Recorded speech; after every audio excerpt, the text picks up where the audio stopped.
She ran. Not gracefully. Not in the way women run in films, hair streaming, expression mysterious. She ran the way a person runs when Seoul decides, without warning, to drop an entire ocean on their head at 11:30 on a Wednesday night. Bag over her head, heels skidding on wet pavement, lungs burning, mascara she had not even been wearing somehow now destroying her face. She ducked under the first awning she found, slammed her back against the wall, and stood there soaking and furious and completely out of breath. The rain hit the pavement like applause, like the city was delighted with itself. Zara was not delighted. She shoved her hair out of her face, closed her eyes for exactly 2 seconds to collect herself, and when she opened them, she stopped breathing entirely. There was a man standing 2 feet away from her. She hadn't heard him, hadn't seen him arrive. He was simply there, tall, still, hands in his coat pockets, rain darkening his shoulders, watching her with a focus so complete and unashamed that it reached her before she had time to react to it. Not a glance. Not the kind of look men give women on streets at midnight. Something else entirely. Something that felt absurdly like recognition. She stepped back. Her heel hit the wall. Nowhere left to go. "Excuse me." "Don't." One word. Quiet. Not a threat, something more disarming than a threat. Certainty. She stared at him. He took one slow step forward, reached out his hand, and said, in the steadiest, softest voice she had ever heard from a stranger, "Don't run from me, please." The rain was a wall of noise around them. The street had disappeared. The city had dissolved into just this narrow strip of shelter, this impossible stillness between 2 people who had never met, and a man looking at her like she was the only fixed point in a moving world. Her heart was doing something she had no name for. She should have run. Any sensible woman would have run. Zara did not run. And that one moment of staying changed the entire rest of her life. This is the story of what happened after. Her name was Zara Mensah, 26 years old. Originally from Accra, Ghana, currently residing in Seoul, South Korea, on a postgraduate research scholarship that was both the greatest opportunity of her life and the loneliest thing she had ever chosen. She had been in Seoul for 7 months before any of this began. 7 months of navigating a city that was simultaneously extraordinary and exhausting. A city of neon and silence, of warmth buried under formality, of beauty she had to work to access. She had learned enough Korean to apologize on the subway and order coffee without pointing. She had one close friend, Amma, her course mate, also Ghanaian, also perpetually underdressed for the Seoul winter despite owning 6 coats by November. Zara was not looking for anyone. She was barely looking up from her dissertation. Her days were structured by library hours and submission deadlines and the particular brand of solitude that comes from being brilliant and exhausted and very far from home. But then came the convenience store. A Wednesday night. 11 o'clock. The kind of mundane setting that has no business being the beginning of anything. She reached for the last cup of ramen on the shelf. So did someone else. Their hands landed on it at exactly the same moment. She felt the warmth of another hand before she registered anything else, and she pulled back fast, already mumbling an apology in her broken Korean, already ready to give it up and go home hungry. But the man said in unhurried, fluent English, "Take it. I've had that one so many times I've lost count. But you look like you need it more than I do." She blinked, because that was a strange thing to say to a stranger, and because he wasn't wrong, which was somehow stranger still. She looked at him properly for the first time. He was tall, lean, with the kind of face that didn't smile easily but looked like it remembered how. Dark eyes. A quiet way of holding himself like he was conserving something. She said, "How do you know what I need?" He tilted his head slightly, not smiling yet, just looking. "Your eyes," he said. "They're exhausted, but they're still fighting. That's a very specific kind of tired." The words landed somewhere in her chest and stayed there. He paid for his things, walked toward the door, paused with his hand on the handle and turned back once. Unhurried, unperformed, and said, "I'm Seokhyun. I hope your ramen tastes like rest." And then he was gone. Zara stood in that fluorescent-lit aisle holding a cup of noodles, completely disarmed, replaying the last 90 seconds on a loop she couldn't stop. She stood there for a full minute before she remembered how legs worked. She felt that 3-second accidental touch for 3 solid days afterward. If you're already feeling the story, go ahead and hit that like button right now, because it only gets deeper from here. She saw him again exactly 1 week later. Same store, same time. He was in the drinks aisle this time, standing in front of 2 different cans of canned coffee with a frown on his face like they had personally offended him. She noticed him before he noticed her.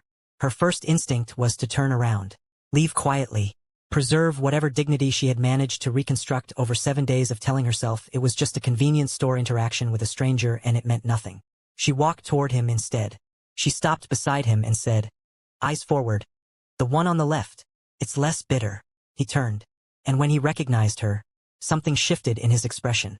Something that had been closed became, briefly, open, like a window. "The Ramian girl," he said. "The philosopher," she replied. He laughed. A real one, surprised out of him before he could arrange his face. And Zara felt it hit her somewhere low and warm and inconvenient. Like sunlight on skin she hadn't realized was cold. They ended up sitting outside on the convenience store steps for 2 hours. Just talking. The kind of conversation that doesn't need to go anywhere because wherever it goes is already interesting. He was an architect, 30 years old, originally from Daegu, 5 years in Seoul. He told her that Seoul had never fully felt like home, that cities could hold you without ever quite belonging to you. She told him she understood that more than he knew. He asked her about Accra. She described it in a way she hadn't described it to anyone in Seoul. The noise, the colors, the particular quality of the light in the late afternoon, the way her mother's kitchen smelled in the morning. And she watched him listen with his whole body, eyes steady on her face, completely still. Nobody in Seoul had ever made her feel that listened to. At some point, the temperature dropped.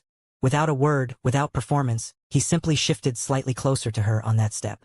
Not touching, just reducing the distance between them by a few centimeters. Like a sentence that ends with a comma instead of a period. Like a question he wasn't ready to say out loud but didn't want to swallow entirely.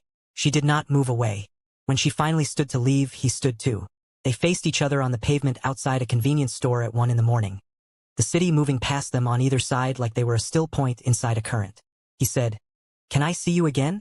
On purpose this time. She held his gaze for a long moment. Then she said, "Same time, same place, next Wednesday." He nodded once. Serious, like they had just signed something with their eyes. She walked home alone through the cold Seoul streets and smiled the entire way. In the dark. By herself. Like a complete fool. She passed her own reflection in a shop window and barely recognized herself. This smiling, slightly breathless woman who was supposed to be here for her dissertation. She didn't care. For the first time in 7 months, the city felt warm.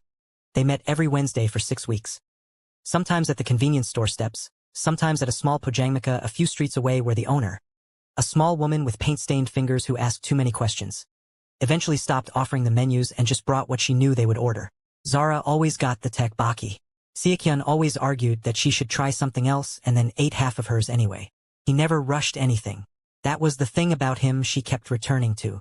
He never pushed, never reached for more than she offered.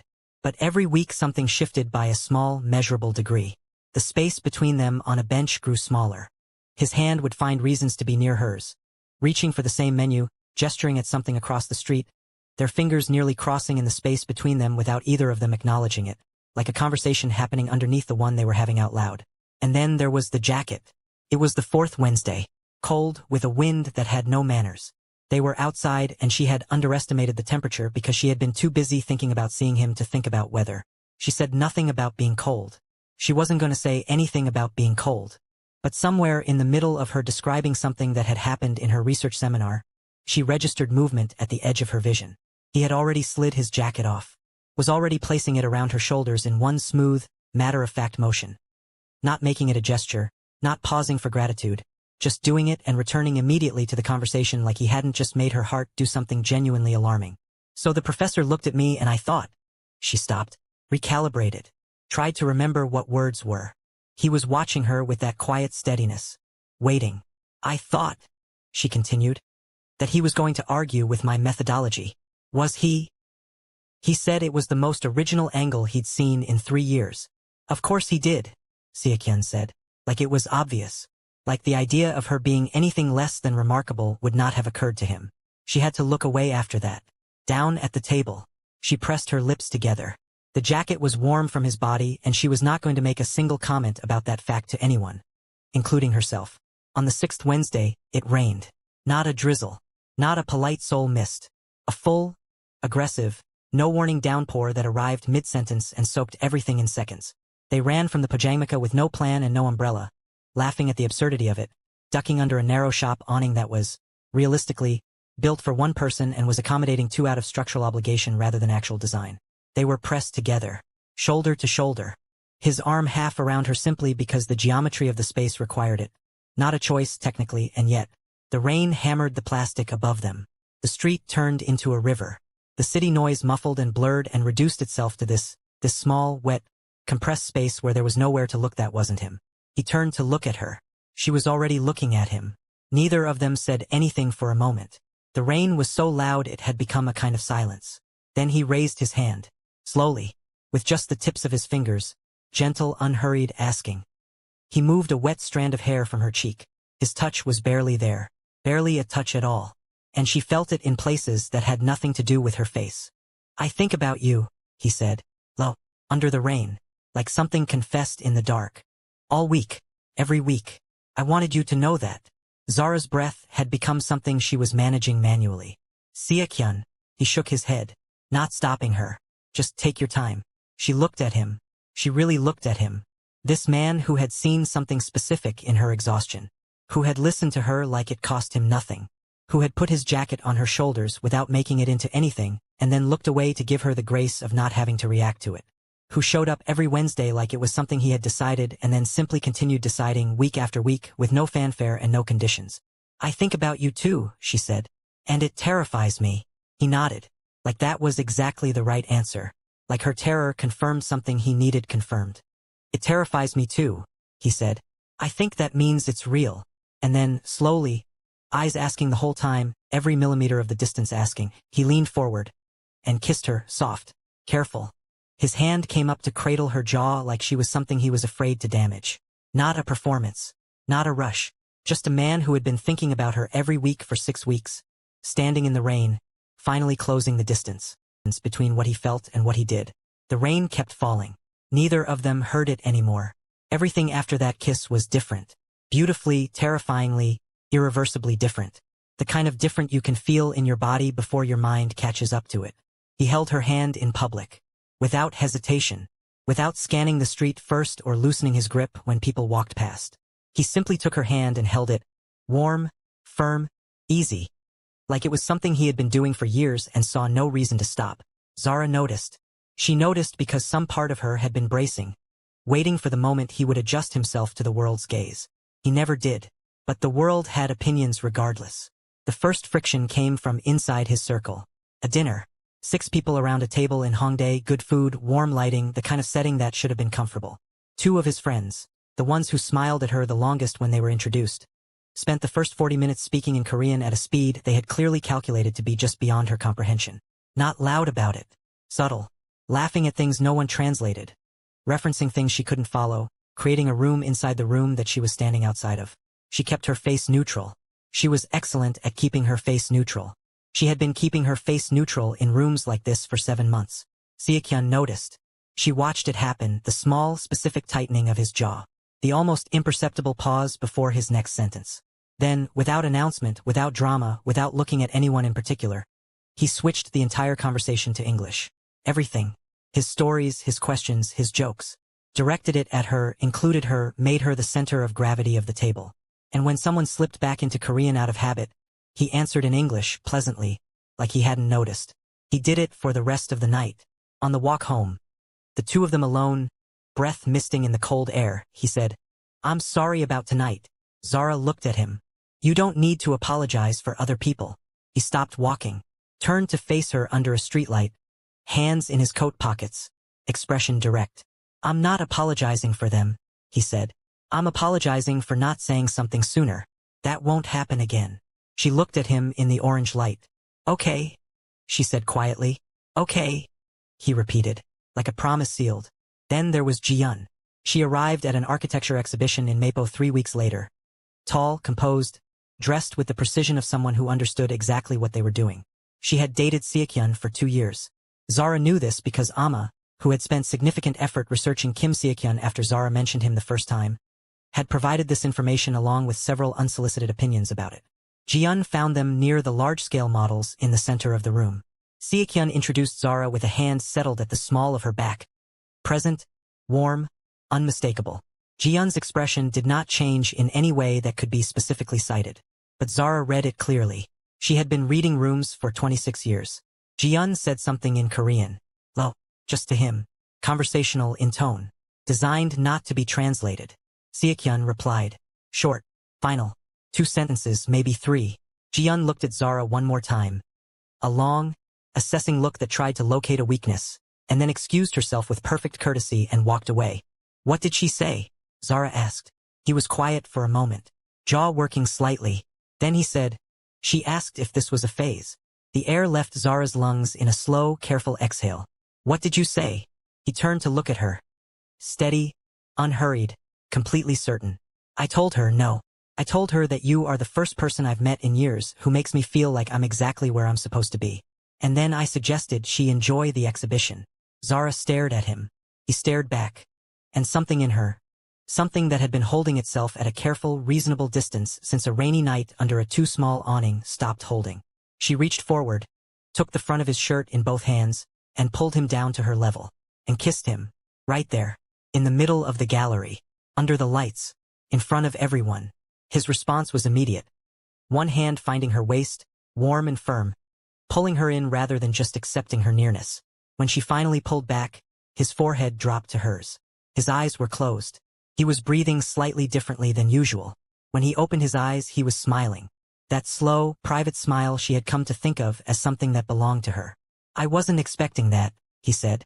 Neither was I, she said. Should I be concerned about a pattern? Probably, she said. And she meant it as a warning, but it came out like a promise.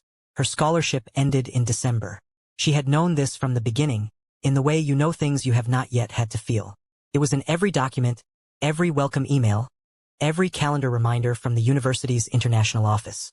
A fixed end date, a booked return flight, a life that had never technically stopped waiting for her back in Accra. She and Seokhyun had never talked about it directly. Not once in all those Wednesdays.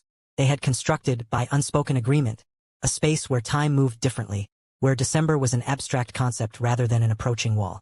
But November arrived, and the wall became visible. It was a Sunday night. His apartment.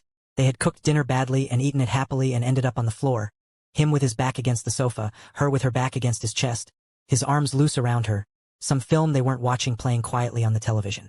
The city outside made its low, constant sound. The room was warm. She felt him inhale slowly. For weeks, he said. Her chest tightened. I know. His arms shifted slightly, held her a degree tighter. I don't want to do the thing where we say it'll work and then it doesn't, he said. His voice was low, careful, like he had been rehearsing this without meaning to. I've done that before. It's cruel. It's cruel to both people. What's the alternative? She asked, quietly, into the room. Silence. Outside, Seoul moved. Inside. He pressed his lips to the top of her head and left them there. The alternative, he said, muffled against her hair, is I ask you something I have absolutely no right to ask yet, and you tell me if it's too much. Her heart was no longer beating at a normal rhythm, and she was fully aware of this. Ask me, she said. He moved, shifted her gently so she turned to face him. A careful repositioning, his hands on her arms, like he needed to be able to see her face for this.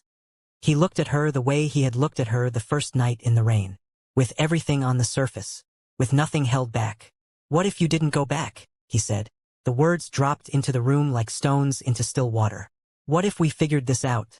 Properly, together? Not as a long-distance experiment. Not as something we hope survives distance. But actually properly together. She opened her mouth. I know, he said. I know what I'm asking. I know it's enormous. I know it's your life and your plans and your mother and your career. I know all of that. Seokhyun. I'm asking anyway, he said. Simply. Without apology. Because 4 weeks is not enough. And I'm not ready to find out what my Wednesdays look like without you in them. I'm not ready to find out what I feel like without you in them. Her eyes filled. She blinked hard, pressed her lips together. That's not a small ask, she said. No, he agreed. It isn't. She looked at him. This man who had looked at her in a convenience store and told her he knew she was tired just from her eyes. Who had put his jacket on her shoulders like it was nothing. Who had switched languages at a dinner table without being asked. Who had kissed her in a gallery in front of his ex-girlfriend and not been embarrassed by a single second of it. Give me 1 week, she said. He nodded, said nothing, just pressed his forehead to hers and stayed there, in the quiet, in the warm room, with the city outside and December coming and everything uncertain and nothing resolved. 1 week, he repeated softly. I'll be here. That week was the longest of her life. She called her mother in Accra on a Tuesday. sat on the floor of her apartment with her knees to her chest and told the whole story, from the convenience store to the rain to the gallery to tonight, and her mother listened the way mothers listen when they have already decided something but want you to arrive there yourself. When Zara finished, there was a pause. Her mother said, "Does he look at you like you matter?" Zara thought about the way he had looked at her in the rain, in the gallery, against the sofa, against his forehead pressed to hers in the dark. "Yes," she said. "He does." Another pause. "Then stop calculating," her mother said, "and feel what you feel." She called Amma next.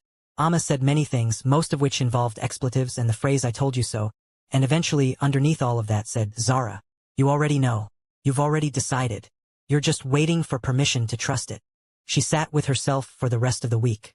Sat with the fear, the real fear, not the logistical fear but the deeper one, the one that asks, what if you give someone this much access to you and they still find a way to disappoint you? What if you stay for a person and the person turns out to be something other than who you believed? She sat with that fear. And then she got up, got dressed, and on a Wednesday night at 11 o'clock, walked to the convenience store. He was already there, standing outside the door, hands in his coat pockets, breath making small clouds in the cold night air. He saw her coming from half a block away. She could tell by the way his whole body changed. Not dramatically, not a movie reaction, just a stillness that became a different kind of stillness. He didn't move toward her, didn't rush. He just watched her walk to him and she watched him watching, and the whole half block felt like its own kind of conversation. When she reached him, she didn't say anything. She looked at him for one long moment. Then she reached out and took his hand, laced her fingers through his, and squeezed. He exhaled.